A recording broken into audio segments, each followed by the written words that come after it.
qui nous a permis d'être là aujourd'hui et prier sur le prince des envoyés Mohammed sallallahu alayhi wa sallam. C'est vrai que j'ai ici, avec le cœur très meurtri, très serré, délivré un message. Parce que notre pays aujourd'hui traverse une situation très difficile.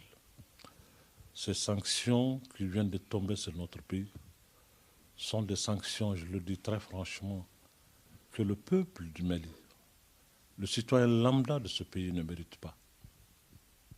Ne mérite pas. Notre pays et notre peuple a assez donné. Il y a eu énormément de souffrances. Depuis des décennies, nous traversons des situations très difficiles. Je l'ai dit ici à Bamako, je le redis encore lors des interviews, lors de mon passage à Dakar. J'ai imploré et demandé l'intelligence de la communauté internationale, leur accompagnement, leur compréhension par rapport à la situation de notre pays. Nous traversons une crise multidimensionnelle.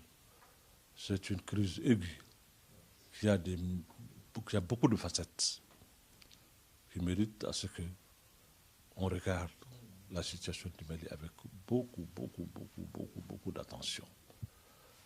Ça, c'est par rapport à la communauté internationale, je l'ai dit. Et j'ai aussi parlé avec le peuple du Mali. Ce peuple-là, martyr, qui a traversé énormément de problèmes, beaucoup de crises. Nous sommes aujourd'hui face à notre destin. C'est le moment, en réalité, de montrer au reste du monde que nous sommes un peuple digne. Nous sommes des gens dignes, debout. Quelle que soit la sanction, la crise, rien ne peut ébranler le peuple malien. Nous resterons ce que nous sommes. Et ça, j'en appelle à tout le monde. Rester ce que nous sommes, des hommes de parole, des hommes de dignité. Voilà le peuple malien, ce qui nous caractérise.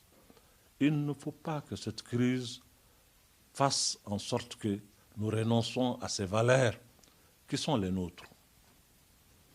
Donc j'en appelle à la jeunesse malienne pour leur dire que c'est vrai, c'est une crise douloureuse, c'est une crise difficile à laquelle notre peuple aujourd'hui est soumis injustement, mais que nous devrons rester dignes, nous devrons rester calmes, nous devrons rester unis, nous devrons rester ensemble.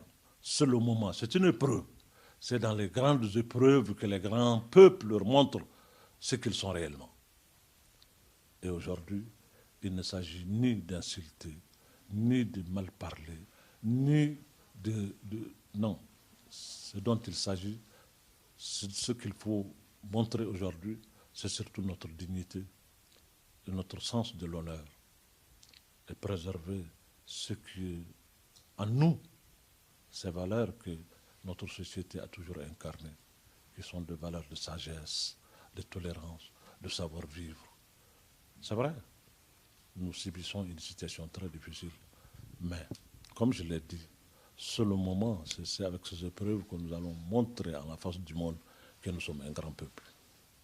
Nous allons subir avec dignité, avec honneur ces sanctions. Ça ne va pas nous changer. Ces sanctions vont partir, le Mali va demeurer.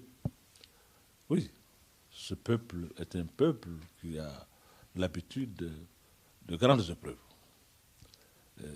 Donc vraiment, ce que je voulais dire, c'est surtout à l'endroit de la jeunesse, c'est de rester unis et calme. Je l'ai dit, le chef de l'État, le président de la transition, a lancé un message. Voilà, message dans lequel il a appelé le peuple à se mettre ensemble, à être unis, à se donner la main, mais au cours duquel aussi il a fait part de la disponibilité du Mali, encore à dialoguer, à parler avec ses frères. Ces pays sont des pays frères. Ce n'est pas seulement des voisins, c'est des frères. Nous sommes les mêmes peuples. Et le Mali a quelque chose qui nous caractérise, c'est que nous sommes un peuple qui voyage beaucoup. Nous sommes des immigrants qui vont ailleurs. Et dans un peu partout, nous y sommes. Nous devrons faire beaucoup attention parce que nous sommes un peuple qui voyage. Nos frères, nos enfants, ils sont un peu partout à travers le monde.